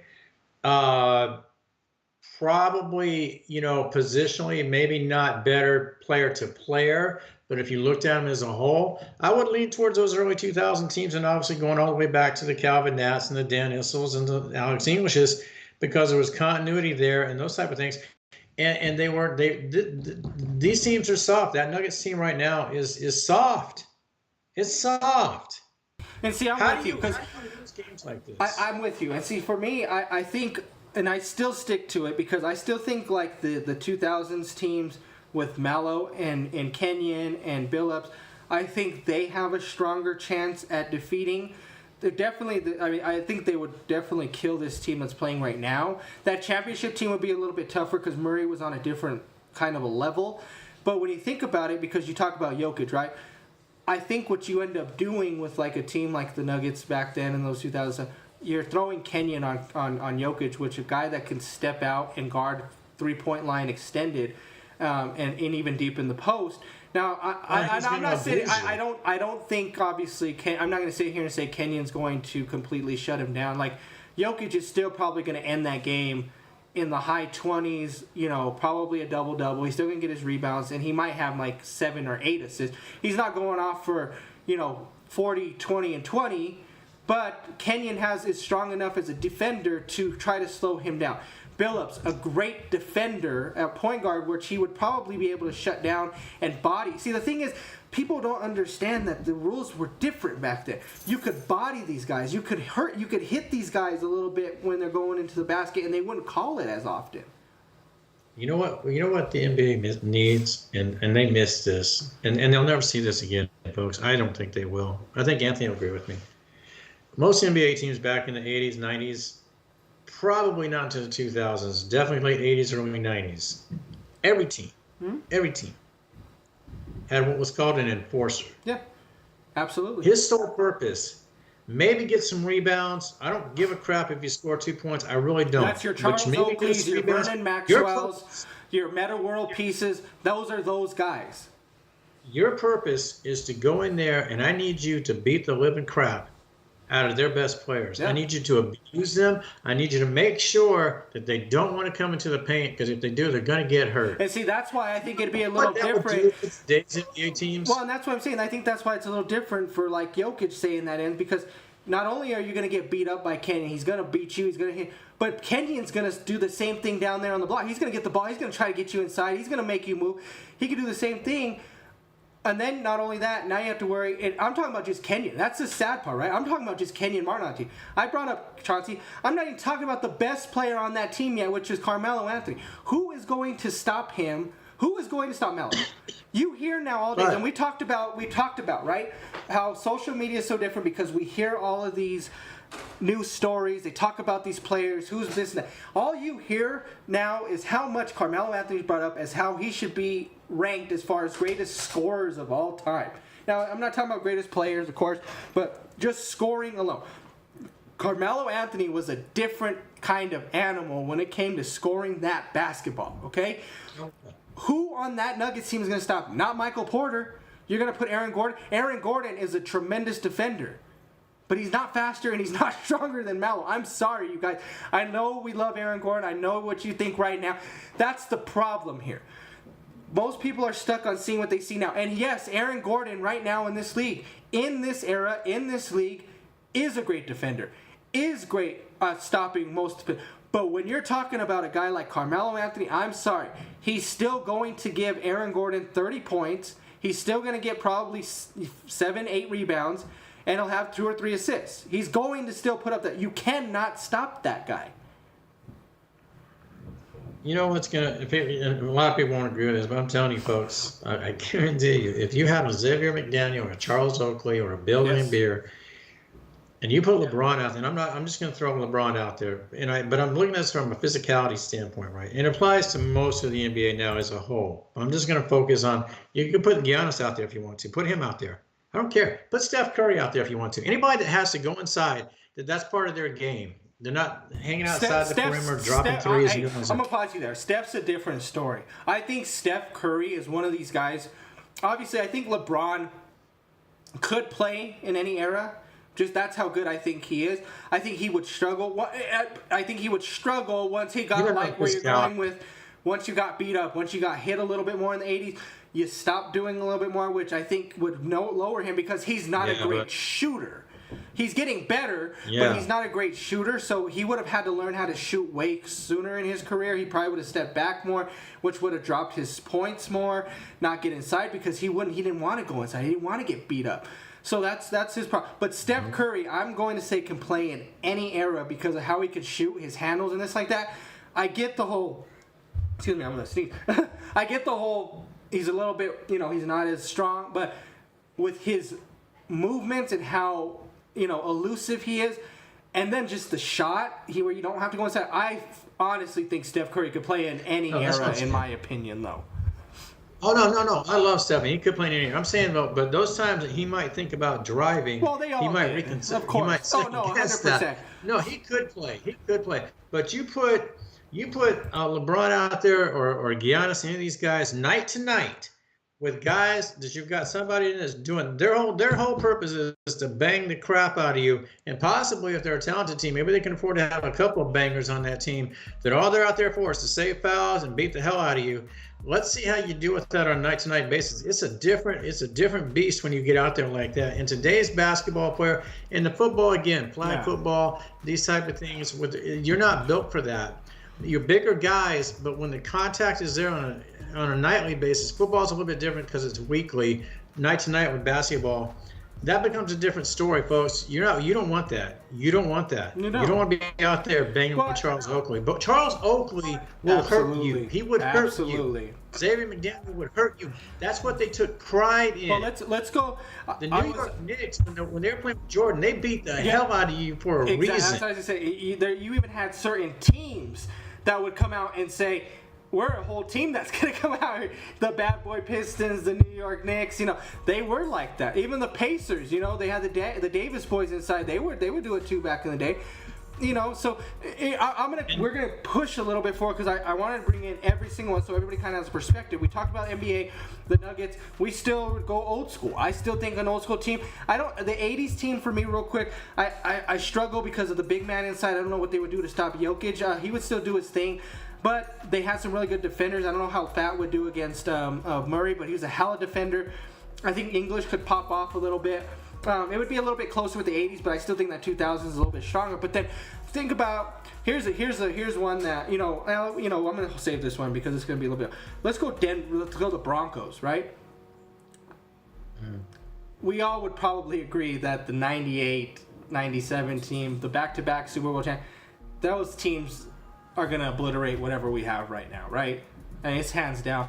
So, so here's the thing again. You guys, everybody keeps talking about, oh, the game's better. There's just better team, better players, stronger. There's no way anybody. I'm sorry, and if you can, please let me know. Write it in the chat. Well, you can argue with me all day. Somebody, please let me know that this Denver Broncos team could beat either one of those two teams. I don't care which team. You can pick either one, the 97 or the 98. It's not going to happen. It is not going to happen. No. It's still always going to be old. And I would go as far as to say that the 77 old school Crush team would be this year's team. You know what? But here's what I would tell you too. This is on a very basic level. If you could literally, and I know size is a little bit different, as opposed to like let's say a 60s Packers team. Or that type of thing. You could even throw out the 97, 98 Broncos, but I'm going to go a little bit further. You know why those teams were tougher than what you have now in football? You know why? First one, very few of those teams have been played inside a dome, so they didn't know anything about, room temperature, controlled temperatures. You had to go out there and you had to play in what the elements offered you. It didn't matter if it was 85 degrees or if it was 10 degrees below zero. That's what you had to play in. Secondly, the equipment that the players had to play with was not what it is now. I mean, and granted, technology allows, but I get it. It's not that the players are asking for it. That's just what's available to them. Yeah. I'm telling you that when you go out and you play in weather, and this is the equipment you have, and this is what you have to manage the pain, because that's just the way it is. This is what we need out of you, and that's your mentality. This is how you play. This is what they expect. This is what you do. This is comfort breeds failure. And I'm telling you, when you take today's athlete, for the most part, yeah, you can throw size out there if you want to, but for 2 games, 3 games, 4 games, 1 game maybe, but you're talking about individuals who had to battle elements. The equipment wasn't great. They played through injuries that today's athlete has never had to deal with and never will, because they're not asked to, they're not challenged to. Baseball pitchers who are on a pitch count, when, like we mentioned, like Anthony mentioned, Babe Ruth, Nolan Ryan, these guys out there pitching 9 innings and getting pissed if you tried to pull them out. Nolan Ryan, boy, I tell you what, you better tell him you're coming out from a distance, because if you walk up to him and tell him you're going out, he's probably going to deck you, because that's how competitive he was. But it's all these things. Technology is not necessarily an athlete's best friend. It's just it helps them not have to deal with certain things. The old school athletes dealt with so much more than what today's athlete has to deal with. Hockey players might be the exception. And that's the next thing we're going to talk about, because here's my thing is, I have a tough time with this one, because talking about the new age Avalanche here and the old school Avalanche. Because, man, here's the way I see it. This new age team hasn't really had a great goaltender, but they still find ways to win because of the player. Now, here's my thing. Being an Avalanche fan my whole life, I never thought there would be anybody that step on the ice that I could ever say, that put on another average that I could say is going to be better, or that I would prefer over Joe Sakic, right? I mean, Joe Sakic was there's certain guys in all of my main teams, my Denver teams, that they always feel like there's just nobody's ever going to beat them, right? And sometimes somebody does, because starting with the Nuggets, Melo was it for me. I didn't think anybody could surpass Melo. Melo, it took me a long time. Even when Jokic was first starting to get better, he was starting to come out of his cocoon, I still wasn't set on that yet. Now I've changed for that. Jokic is by far, no matter what, the greatest Denver Nugget ever. I don't know if we're ever going to have anybody surpass him ever. Going into the NFL, it's still Elway. There's nothing even close to Elway. I'm still waiting. So, but then I come into NHL, and it's Joe Sakic. But what this kid, Nathan McKinnon, has done, oh my God. Because it's not just his IQ, It's the guy is a complete player, and his moves with the puck. We talk about like crossovers, and we talk about guys having handles on the basketball court. We're talking about guys having handles on ice skates. And that's exactly what this kid had. He's the Kyrie Irving of the NHL. It is crazy to see what this kid could do with the puck. And then his shot, the accuracy, whether it be wrist, slap, is just uncanny, right? I never thought I could see him. He may be better than Joe. I still don't put him there, but when it's all said and done, he probably will be, right? Now, when I think about it back then, I have to put the older school team over the new school just by a little, only because of goaltending. You're talking about Patrick Waugh and what he did. Goaltending is the whole point, right? I get defense, but they're the ones that stop the puck from going in. And the new school team has had a hard time doing it. The Avalanche back then can go in and win a game 1-0 and know that Waugh is going to stop everything. It can win 2-1. So this new age team is winning games 6-5, 7-8. You know what I mean? Because they have to score so many goals because the goaltending. I think goaltending is defense. It's always been defense for me. Goaltending is part of defense. Patrick Waugh is by far the best goalie we've ever seen play this sport for the Colorado Avalanche. He might be one of the top 5 greatest goaltenders ever. He could be top 3. I mean, there's arguments for that, right? So for us to have somebody that high, you have to go with that old school. And then you put all the guys together at one point that were there. You didn't just have Sakic, but you had Lemieux, you had Forsberg, you had Foote, Deadmarsh, Ozil. There's all kinds of players that came together in 2 different time frames that I think are still just a little bit better. But guys like, and Rantanen's not with us anymore now, but McKinnon was so good too. They had great players that they just aren't as good as them though. So I would still give the nod to the old school team though still. But their new school is right there. They're right there because of McKinnon. Exactly. And one of the things I like about hockey is, yes, technology has played a part. Padding's a little bit bigger, those type of things. But still, there's a very basic aspect of hockey that will never change. And it's about being physical, and fighting and establishing your position and your territory and all those things with hockey. I mean, with Waugh, you're talking about a goalie who would come out to center ice and literally get into a fight with the opposing goalie. And granted, this was a rivalry with the Red Wings, but that was a competitive mentality you had. You still see that in hockey, man. You struggle to find it in any of the other 3 sports where it really matters because they're not invested in it. Even something like us, even that Raider Bronco rivalry, it's not the same.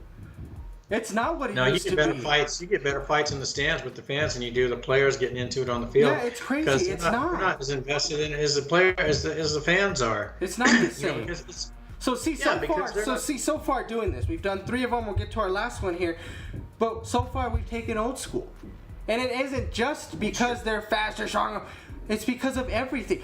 A lot of these guys back then, they had to have the full package, which is what they do. It's not just about being able to have handles now or just being able to shoot from the outside now. All these guys did everything. I brought up Melo. Melo could shoot from the 3-point range. He had a pull-up jumper. He could get to the basket. He could dunk. He shot well from the free throw line. English did the same thing. He could score mid-range. That's another thing that's a lost cause is the mid-range jumper in this game. When do you see a mid-range jumper from anybody in the league anymore this day and age? And back then, everybody could shoot a 20-foot jump shot. Everybody could shoot. There are very, very, very few basketball players that even want to challenge the paint anymore because, it's either not interesting to them, it's not sexy enough, or they just don't want any physical contact. They don't. That the NBA offers, and it's minimal. But they don't even want that. They don't. That's not what this. I'm not doing this. Well, let's get into this last one real quick because I know you're going to have a lot to say with the Rockies, right? There's nothing. It's so bad now this day. We could take those 90s Rockies teams with the Bronx Bomber, with Walker and Burks and Bichette, and even when Helton showed up with them. they're going to destroy this team. And granted, the Rockies have never had a good team. I mean, even the World Series team that went, I know they got that World Series team's destroying this team, and they weren't even as good as those 90s teams back in the day, right?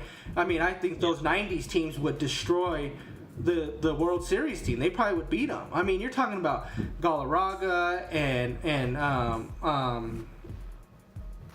Navy Perez, Eric Young at one point, you know, Burks, like I said, Walker, Bichette, Castilla. You know, the Rockies have never had pitching. I mean, I think Aaron Cook's probably our best pitcher statistically, you know, all around. Ubaldo Jimenez had his, like, one great year when we went to the World Series. Jeff Francis maybe. But these are players that a lot of you are going to be like, who the hell are they, right?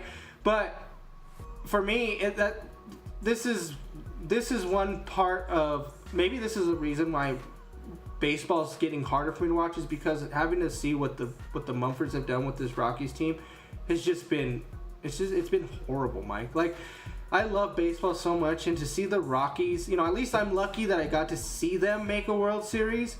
But to have to watch and endure this, you know, and I get it. They played well. These, and I don't. You know, they lost today. They're 1-2 so far. But I think they played well these first 3 games. Like, granted, I know it's the Rays. The Rays aren't projecting. They're projected to be last 2 also, and you know, in the East. But the Rays don't even have a baseball stadium. The who? The Rays don't even have a legitimate baseball stadium. Yeah. I mean, to that. And so that's why I'm saying. So for me, it's you know, they're playing okay, but this team, it's going nowhere. I mean, they're projected to win 50 to 60 games. I mean, they have nothing. I mean, they don't have an all-star on that team. They have no pitching on this team. I mean, it's crazy. And then that first game, and I brought it up to you, right? I'm looking at the stats, and I'm like, Kyle Freeland went 6 innings only.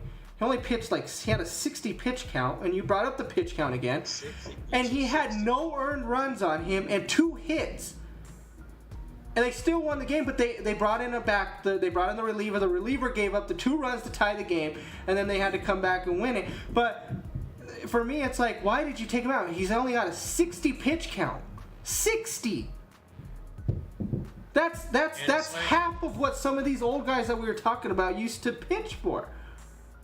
And that's why, before money became involved, back when I was a kid and your dad was a kid, and we had the Big Red Machine, we had things like that. Yeah, the Yankees were there, the Dodgers were there, but everything was built either through your farm system, and occasionally you got the free agent that came over, like a Reggie Jackson to the Yankees from Oakland, that type of thing.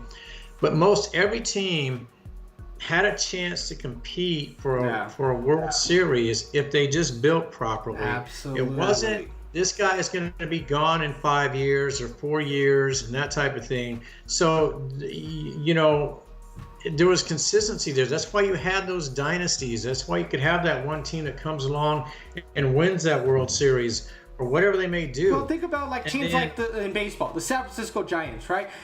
They built their teams better. They get some draft, they get some players that come in a little bit free.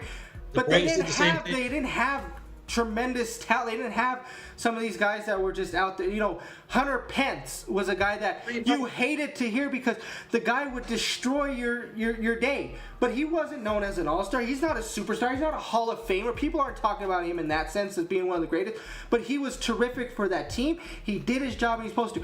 But also, real quick, the thing is that made the leagues fun is you didn't have everybody going to LA, you didn't have everybody going to the Yankees, and you only have like 4 teams that have everybody on these teams and looking good. You had Griffey and A-Rod in Seattle, you had Barry Bonds in San Francisco, you had Kurt Schillings down in Arizona, you had Pedro Martinez in Boston, you had Jeff Bagwell in Houston, you had Halton in Colorado. These guys, the superstars, were spread out in the whole entire league, which is why each year it was like, oh, Seattle's, you know, Rodriguez and Griffey stepped it up. They're playing well. The Braves, it was somebody new every year because there were superstars all over the league. They weren't just in 2 or 3 teams teaming up together. But let's get real here. When Chicago, when the Cubs won the World Series, they beat Cleveland. I mean, now let's get real here. Honestly, because I didn't, and I fully believe you didn't either, or your dad, or anybody else. Cubs weren't gonna, and I say this for a reason, folks. They weren't gonna repeat. No. They weren't gonna repeat. You know why they weren't gonna repeat? Because first of all, somebody wasn't gonna be there. Somebody. They even talked about it during the playoffs. Well, this guy's probably not gonna be here next year, so let's get it done now. And so you knew, even if the Cubs won, which they did, or if Cleveland won, Yeah. they weren't gonna be back. Well, here's a good example. Look at who on that Kansas City Royals team when they won in 2015 or who That's was exactly who could you sit there and look at that lineup was like, oh yeah, well they had 2 or 3 Hall of Famers, they got about 4 or 5 All-Star. Who? No, and what else was it? All those players that they brought in, I think maybe they had one guy maybe off for each. It was all farm system. Bringing up through the doubles, triple A. Oh, they've all done that. That Royals team was nothing but brought up, and Ned Yost doesn't get enough credit for that because his mindset throughout that whole everything from the playing game to he knew when to use his speed, when to use. He had a tremendous bullpen with Herrera and Holland and Wade Davis, those 3 together. Oh, you get to the 7th inning and you're down by 1 or 2. It doesn't matter if you're down by 3. You're done. The game's done. You get to the 7th inning because it's gonna be Herrera, Davis, Holland, and you ain't touching those 3. I'm sorry, but that was that time period there when those 3 guys were in those relief spots. If they came in, it was done. It's kind of like the 9th inning of you see Mariano Rivera coming out for the Yankees. All right, we might as well. It's like, do we even play the bottom of the 9th? Is it worth it? Because it might not be. You made it, and this wasn't on camera, folks, because Anthony and I talk about sports all the time off camera, texting, talking. Anthony made a great point about baseball. He's done this a few times, and it always resonates with me because he's 100% spot on. And it's not just the Rockies; it's any baseball team anymore. It also relates to the fans. Baseball is not. It's not there for the fans to really invest in. It's an activity. It's something to go to and relax. You're not really invested in the team. Let's go have a hot dog. Let's have a beer. Let's kick back. It's a nice day. Or maybe we'll go across the street and have something at the bar and we'll watch the game from. It's just a social gathering. It's not really about being invested in the team. Well, it's and hard. I say this because, like Anthony talked about, you have a team like the Rockies, and I agree with Bud. The current Rockies is they're put together. Couldn't compete with anything that's ever been even remotely competitive, and then that's few and far between with the Rockies. So you definitely go old school with the Rockies. But when you've got an ownership group, and it isn't just a Mumford, there's a lot of baseball teams and sports teams, period, that take this mindset. You're not about anything competitive anymore. And this goes back to, in part, let the players say what they want and do what they want. Because ultimately, we're making money. We don't care. If we win a ring, Dallas is another example. If we win a ring, that's great. If we don't, who cares? We're making money. Don't really give a crap anymore. And you got a team like the Rockies who, if the Mumfords had done it right, even that team like Anthony mentioned, the 2007 team, they really weren't good enough to go to the World Series. They just played hard enough to get there. They had that competitive aspect to them. It was just that momentum. That momentum pushed them in, and they played strong. It's just like we talked about in the tournament. You could have an 11 seed push and be a Cinderella team. That's what the Rockies were. When we got to there was no way anybody thought that they were going to stand a chance against Boston. I didn't think so. I thought maybe they could get lucky to get one at home, just one game maybe, and lose the series 4-1. But then when you started watching that first game, it was like, no, they're not going to touch them. I mean, that pitching wasn't good enough with that against that lineup and stuff like that. But it's hard. And to go back to your point here about not a lot of people are invested, because here's the thing. It's hard when literally probably 60% of the teams have no chance before the season starts, because of all the teaming up, because of the teams like the Mets, like the Yankees, like the Dodgers. At that point, if you're a fan of the White Sox, the Rockies, and all the bottom feeder teams, even teams that are maybe middle of the pack type, you already know before the season starts that you don't stand a chance. Because sitting there, you're going to watch the Dodgers with this full-up lineup and players on the bench that could be starting on some of these other teams. And these guys, it's ridiculous to watch. It's ridiculous how before I've never. That's how bad it feels like for sports right now for me. You can almost already tell what teams are done before the season starts in MLB. That's what's frustrating to me about baseball, is how is it that these teams can't even come in the regular season thinking, hey, it's a new year, fresh start, let's get it going. In their heads, they're like, we can't stack up with the Dodgers. We can't stack up with these Yankees. We're not gonna. There's no way. Even if we find a way, it's not gonna happen. And then that's frustrating. And the last thing I'll say about this, folks, is, and I know Anthony and I and his dad and a lot of other people, we grew up in a different era. I understand that. But for those of you who are growing up now that are old enough to kind of understand what Anthony and I are talking about, because you're just getting invested in sports, you have your favorite athlete or athletes, or you have your favorite team, you're never gonna understand how great it was to get excited every year because your team you knew had a chance. You know, we knew the Broncos had a chance to repeat and back in 97, 98 and those type of things because there was a consistency to that. And if you went back further, you know, you had that team because you knew the guys were still there from the year before. So it was exciting. And even if it did become boring, who cares? If you don't like it, stop it. Beat them then. Beat them then if you don't like it. But if you can't beat them, so what? But that's what you got excited about because it's kind of cool to root for teams that win. Yeah. I mean, why do you want to sit there and hope your team is going to win every year? And most likely they're not. And you, unfortunately, for you growing up now, you kids, male, female, I kind of feel bad for you because, and I know you'll never understand what Anthony and I are talking about, but you'll never understand what it was like to be truly optimistic about your sports team or teams because that no longer exists. And the guys on those teams, they don't have the mentality to produce that anymore either because they make too much money and they don't care. So I feel bad for you because you'll never put Kansas City aside. Once that's gone, then forget it because once Kansas City is done with Mahomes and Reed, that train is sailed, and I bet you it's about to sail anyway. Well, and that's the thing is nowadays people, you can't get even comfortable with getting a superstar on your team because you don't know how long he's going to last. Or even like bringing up Cooper, right? Cooper might be a generational talent. He can come in and he's going to get drafted by whoever's going to finish last, Washington, whoever maybe. He's going to go there.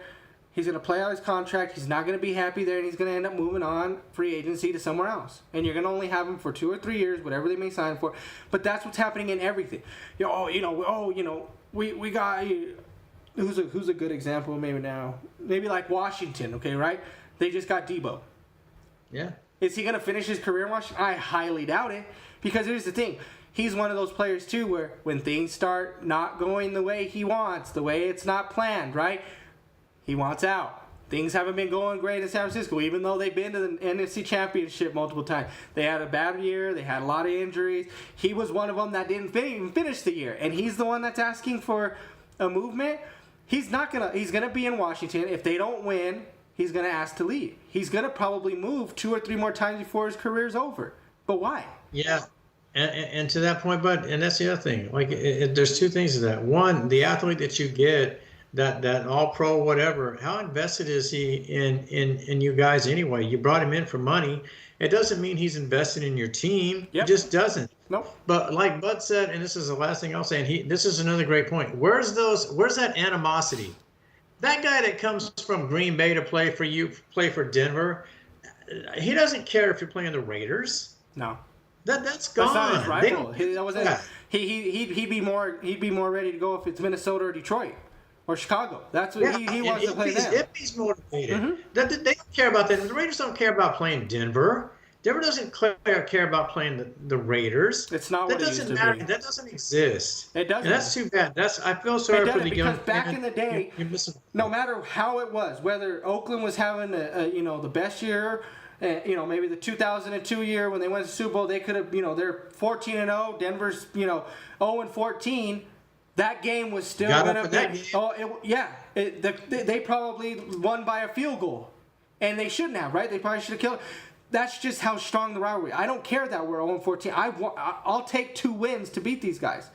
We can go 2-14, but we beat Oakland. I think it's a stupid mentality in my idea. I'd rather go 14-2 win a Super Bowl, and if my 2 losses were to Oakland, oh wow, so be it. But that's what the rivalry was. That's what it meant. That's how strong it was. And when both teams were, even, that was just fun to watch. Because when both teams were just about even and they go back and forth, I mean, most of the time they'd split. We'd win here, they'd win over there, and it would get frustrating. But it was part of the rivalry. It was fun. And see, folks, that's what old school versus new school means. Yep. You cared about winning. You hated. You don't have to hate, but you wanted to beat the other team. You wanted to be better. It was just about being competitive and wanting to win. And also, but not only that, it also made it more entertaining to watch for the people at home. Rivalries mattered. Winning mattered. Because that's in part what they had to play for, because they didn't always make the big money. They played because they wanted to be able to say, we beat your ass. We gave you that loss. We knocked you out of that home field advantage. We cost you the playoffs, whatever it was, or we just beat you. Yeah. We just beat you. We don't care about anything else. We beat you. And I'm sorry, but a lot of people can maybe attest to this, and let me know if I'm wrong, but back then, I didn't care what it was. I didn't care what 2 teams were playing in the MLB. I didn't care what 2 teams were playing on NBA. I could watch a Wizards Jazz game back in the day. I could watch a White Sox Rockies game back in the day, right? Nowadays, you only stick to the teams that everybody wants to watch nowadays. But before, I could watch whoever. You know what I mean? I could watch anybody play. I could watch any teams play. And now I can't put on my NBA League Pass. I can't put on MLB Extra Innings and watch the White Sox take on, the A's or something. Because it's not as fun. You don't know the players anymore. You don't know anything about half these teams. NBA, I can't watch the Wizards play the Jazz because it's terrible to watch. It's awful to watch this sport. If you want to watch anything good, you gotta watch when ESPN comes on as the Dodgers take on the Yankees. That's the only fun thing to watch. And that's because the Lakers take on the Celtics now. Man, and the sad part is it's not your regulars Lakers Celtics. It's not Magic against Bird. I'm watching Luka and LeBron take on Tatum and Brown. Don't get me wrong, I'm a huge Tatum fan. I love Jason Tatum. I wish he wasn't playing for Boston, but I'll root for the hell out of the guy because I think that guy gets way too much criticism that he doesn't deserve. Calling him soft, that he's not a great player. I think he's the best American player in the league right now. And you're going to talk stuff about him. He's not soft. He's a strong player. He's just because he doesn't do what you want to do, what you want him to do, doesn't mean he's not the best player. He does what he needs to for his team, which is what we're bringing back to the old school. Just because not everybody in old school wasn't the fastest, the strongest, whatever you could do, they had IQs. There's something called an IQ. Okay, a lot of people forget that because some of these players nowadays they don't use their brain out there. Okay, they use just their skills. Tatum is one of those guys that knows how to use. Jokic knows how to use his IQ and skills. Doncic, because that's why they don't have to be the fastest. They don't have to have the best handle. They know how to be smart and strategic to get the job done. That's the same thing that Tatum does. When he needs to take over, he takes over. If he needs to be, just get a rebound, if he needs to assist the ball, he does whatever he has because he knows about his team. He knows what he has around him. He knows he has Brown. He knows he has Porzingis, Jrue Holiday. He has people that will feed him as well as him feeding them. That's why Boston's such a good team. Same thing with Jokic, Doncic, these guys. And it goes on for any other sports. You know what I mean? Some of these quarterbacks, people are so excited. Well, I want my quarterback. I want him to be like Lamar and run, and Josh Allen and take. Did you guys ever watch Joe Montana play? The guy couldn't run a lick, but his IQ and what he did with the football was insane. Tom Brady, for God's sake, the guy's still the GOAT. He didn't run for nothing. Peyton Manning couldn't run. Drew Brees couldn't run. I would take Peyton Manning, Joe Montana, Drew Brees, and Tom Brady. I'd take all 4 of those quarterbacks before I would take a Lamar, a Mahomes, or an Allen. Yeah, and again, folks, you go back to money and what it creates is it takes away all your motivation. You because even if you don't win, in their eyes they've already won because they have more money than they'll ever know what to do with. But ironically, they can actually they can get rid of it all just through stupidity. But there's nothing that motivates them to be successful anymore because they just don't have to. Yeah, They don't have to be anymore absolutely. because money has ruined that. And that's another thing that Anthony and I lament is because the competitive aspect of today's athlete will never compare to what, the old school athlete had because they had to have that, but they also wanted to have that. No, you're And right. it's not there anymore, and Yeah. it never will be. And that's too bad. I agree. Uh, I totally agree but it with you. really is. It's just a shame. It is for sure. Well, folks, we took a lot more time than we should have on this, but this is something that I think we definitely needed to get into a little bit more. And trust me, we're going to get into a lot more of this again. Yeah. Because I feel like there's still so much more that we can get into. There's a lot more we want to talk about. Some more other teams. Like I said, I wanted to put more in perspective. Maybe we'll do a little bit more of this where maybe each week we kind of dive in more with different teams and see, maybe we might even come up with a team that's better now than what they used to be and kind of put in perspective on why maybe we would push for new school rather than old school, so you guys don't really feel like we're all old school. Because there are some teams, like I said, even this New Age Avalanche team. I say that they're just as good, if not, maybe could be a little bit better than one of the teams. But I just don't see it with Wabi and the goalie. But we're gonna get into more of these discussions, folks. Trust me, I promise you we are.